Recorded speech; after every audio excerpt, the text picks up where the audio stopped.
the prestigious Blackwing Matte Graphite pencil.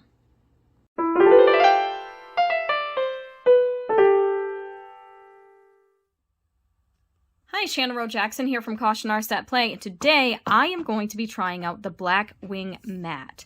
So Blackwing is a pretty prestigious pencil company. They have quite the reputation for creating high quality graphite pencils. These ones are their matte pencils, so these are going to be the darkest and softest of their pencils, but you're still supposed to be able to get some good detail, and they're supposed to be a really strong pencil that doesn't break very easily. As you can tell, even like the casing is beautiful, nice gold here. Something really cool about these pencils is you can actually replace their erasers. And I will link their website in the description below, as well as their Blick listing, so you can learn more about the other pencils that they offer. These ones are their darkest, as I mentioned, but they don't come sharpened. However, look at this. I sharpened this, and this is their softest pencil, and look at the fine point I was able to get. And if it doesn't break as easily, just like the tip breaks, but I'm pushing down pretty hard, so even though this is a soft pencil, it is not breaking very easily, so I'm pretty excited about this. Now, initially, when I first bought these pencils, I was thinking I was getting their more standard pencil, which is reputed to have a full value range within one pencil, and that would have been their Blackwing 602 pencils, but I actually had gotten the matte ones instead, which I'm happy with because I like being able to get very dark. So if you'd like to see me review the 602 in the future, as I said, it's supposed to be their most versatile pencil according to rumors online, please let me know and I will look into getting those. So these do tend to be pretty pricey pencils. They are currently $27 at Blick right now for a 12 set. So they're quite pricey. Hopefully they'll last forever because I don't believe they offer them open stock. Okay, yeah, so I just checked Blick and it does not look like they currently sell them open stock. So hopefully they'll last a lifetime and then I won't have to buy any more. But yeah, I will be doing a sketch. I'm not going to really bother swatching it. It's graphite. It's a dark graphite. From what I read online and heard from other artists, this one is supposed to start at like a 4B, but it's supposed to get really dark. So we will see what we can do. I'm going to try to do a full drawing with just this pencil because I want to see what value range I can get just from this particular pencil. But yeah, so let's see what I come up with. I'm actually going to be working in my sketchbook today, and this, you can see I've drawn all over the cover, but this is just the Canson Mixed Media XL. I actually really like this paper for different mediums, and it works pretty well for graphite. I do a lot of my thumbnail sketching on this paper. It is a 98 pound, so it's not the thickest out there, but it's certainly not the thinnest, and I just love the way it feels, and so I think this will be great for graphite. Okay, so on to the project now. You might recognize this sketch because this is the same sketch that I used to create my recent fall prints when I did my printmaking video recently. I am in love with Acorns lately, and so this is where we're at, folks. This is where we're at. I want to apologize ahead of time. You will see me moving my sketchbook around quite a bit just to prevent smudging. I'm sorry, that's not really great for filming, but it was kind of necessary. I'm a lefty, and smudging is a real possibility for me. I don't know why I started on the left side of the page. Normally, I start on the right side of the page to also prevent it. I don't know. I just hopped on in.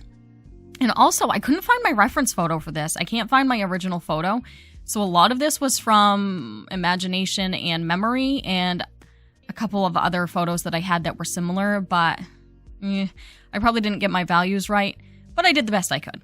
This was just a fun little sketch that I wanted to do in my sketchbook just to get a feel for the pencils. It's not supposed to be a masterpiece, and so I'm trying not to let my perfectionism monster out because it is what it is. Anyway, so more about these pencils. I want to read you the back of the box to give you a little bit more information about the company and their aim with these pencils. Blackwing pencils were used by award-winning creators throughout the 20th century. Despite a cult following, they fell victim to cost-cutting measures in the 1990s and were discontinued, but not forgotten. Analog-minded devotees began paying as much as $40 for a single pencil. We acquired the brand in 2010 and brought Blackwing back for a growing culture of artists, musicians, and everyday people looking to unplug and live mindfully. These pencils are crafted with California incense cedar and Japanese graphite. They have the iconic design and replaceable eraser, which I showed you earlier. And the sales benefit music and arts programs in schools. So that's pretty cool. I really, really like that aspect, especially since they are quite a pricey pencil. It is good to know that some of those proceeds go to help arts education, because that's something that I find to be very important, at least personally. So these are the 12 soft graphite pencils. As I mentioned, they're going to be darker, but they're very solid, and I really enjoy that. And you can tell I am able to get some pretty dark darks here. That was the first thing that I wanted to try and test out. And throughout this, you're going to see me use some other tools with it. I have a blending stump, obviously, for blending. I also have a Jane Davenport blending wand that I'll use occasionally. And you're going to also see me come in with a mechanical pencil, but that mechanical pencil is not being used as a pencil. I actually don't have the lead sticking out. I'm just using that as basically as a stylus so that I can imprint the paper and leave areas white. So I'll imprint with that pencil and then come over it with my graphite pencil, and it'll make it so that those marks stay white. Normally, I use a wooden stylus for that. However, I didn't have one down here, and I was just too lazy to go get it. I was watching Netflix and enjoying my day, and I just wanted to sit there and sketch. So that is a tip for you. If you don't have a stylus and you enjoy the imprinting technique, just use a mechanical pencil. Make sure the plastic part of it is clean and none of the lead is sticking out, and that way there you can get nice, clean white lines. So yeah, if you see a mechanical pencil in there, that's what I'm using it for. I'm not actually using the graphite out of it. I wanted to try and get this to be 100% this one pencil. So that made it so that I had to get pretty creative with how I was doing my values, because this tends to be a dark pencil. And my blending stump came in handy really well for that aspect. I would pick up from darker areas with my blending stump, and then I would use the leftover graphite that was on my blending stump to shade and create lighter areas. And that's a technique that I use quite often, even when I have a full range of pencils.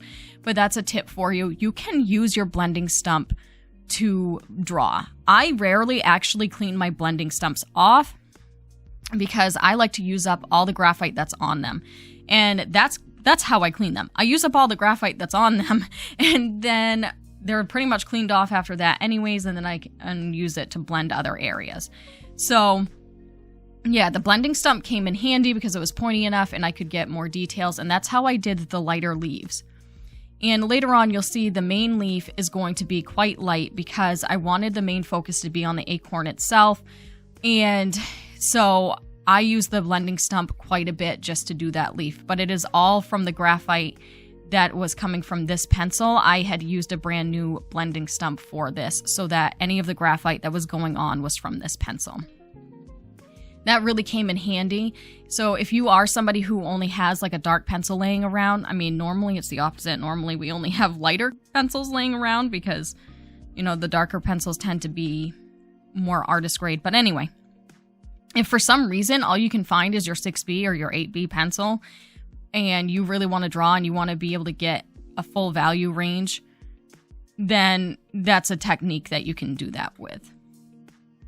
Of course, I think it's easier to get a full value range with a dark pencil than it is with a light pencil because you can use less graphite to get lighter areas, but with a lighter pencil, you can only go so dark. Like it's limited. So that's one reason why I bought this set as opposed to their other set, because I really wanted to see how dark it went. Like I said, I had heard others online say that it starts out at basically like a 4B, but it is getting pretty dark in those dark areas. And it is really nice and matte. I didn't have to deal with it burnishing and getting all shiny like a lot of graphite does.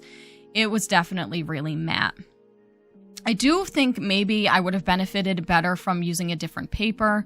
So usually when a pencil is darker, it has a higher amount of carbon, I believe. All graphite and charcoal have carbon, obviously. That's what charcoal is. But it starts to get nearer to a charcoal pencil, which makes it inherently like drier if it's matte. And that's the only way I can describe it, even though it's a dry media to begin with. Like, there's no water involved. It's just got more of that dry look to it.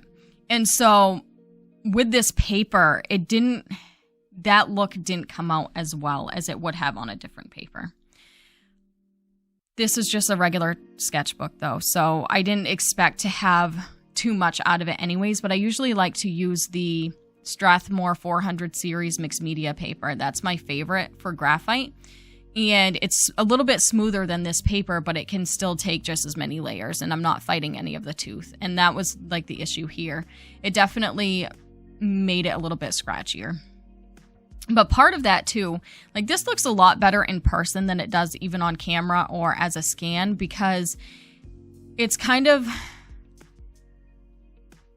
like it looks smoother in person than it does on camera, because my phone, because I film on my phone, it kind of sharpens things. And so it definitely looks better in person. And because it's such a small, it's only a 5x7, when you blow it up and you make it look sharper like that, inherently it's going to get grainier looking, and graphite tends to be grainy to begin with. So I just want to put that out there, that it's not the pencil that's making it look like that. It's more or less the imagery that's making it look like that, like the filming. And I even took a picture. I tried to scan it. It did not look good scanned, because the scan like definitely blows it up. But yeah, the pencil itself, I was able to get smooth gradients with. It was me fighting the paper that made it harder, especially in the lighter areas. And so where I wasn't using as much graphite. The pencil feels great in the hand. It's very comfortable to hold. It feels high quality. I love the eraser. So you'll see me go back and forth between that eraser and a Perfection eraser, because I use the Faber-Castell Perfection eraser in all my work, and I wanted to see if it worked well with this graphite as well. But this eraser works really well. I was worried that it was going to cause like black streaks on the paper. It did not. And I had to remember that it was there though, because most of my artist pencils don't have erasers on the top of them. So I've been out of the habit of being able to just switch my pencil from one end to the other to get the eraser, because normally I have to use a separate eraser now. So I had to remind myself that the eraser was there. However, I really enjoyed the eraser, and I was actually able to get finer detail with the eraser than I imagined I would. So I really like the interesting shape to it. If you turn it to a certain edge, you can get finer detail, but if you have it flat, then you can get wider detail out of it. It's a really good eraser. And I like that they're replaceable. That's really cool. And as it gets used up, you can actually move it up more. Like you can pull it out of the casing and move it up more, so that way it doesn't just run out. Like you can move it so that you can use up every little bit of eraser you have. And I enjoy that a lot as well. So in that way, it's really made for you to be able to replace things. I wish that they had them open stock though, so the pencils themselves, because I feel like you can replace your erasers, but you can't replace the pencils without getting a set. I think that's a little bit odd, especially for the amount of money that we're spending on them. I feel like it would be really nice if you could get singles. Like I would have liked to just be able to buy a single pencil to try them out, and then if I fell in love, buy the whole set. But that's just personally how I feel about it. I am not a 100% graphite artist though, so I work in a bunch of different media. It will take me a long time to use these pencils up because of that. So in my case, it's really not that big of a deal, because I'm not going to be going through them all the time. But for people who work in graphite as their main medium, I think it would probably be helpful for them to be able to get them open stock. And I would have liked that too, so that I could try more than one of their pencils at a time. That would have been really cool. Like I could have made my own set and tried one of each of the pencils. I would have appreciated that. However, I do think they're beautiful. I do think they're high quality. There was no breakage. They sharpened to a fine point. I'll have to play with it on other paper to see if I really feel like they're worth their money. To me, it'll be worth it, like I said, because they'll last so long. However, they're kind of pricey. So this is what I came up with this project. I had so much fun with it, and it was just such a nice, relaxing day. I felt like a kid again, like just hanging out watching TV and drawing in my sketchbook with my pencil. I really enjoyed it, and I do enjoy these pencils. I think they're beautiful. So thank you so much for watching. I hope that you enjoyed this video. I will see you next week. Bye.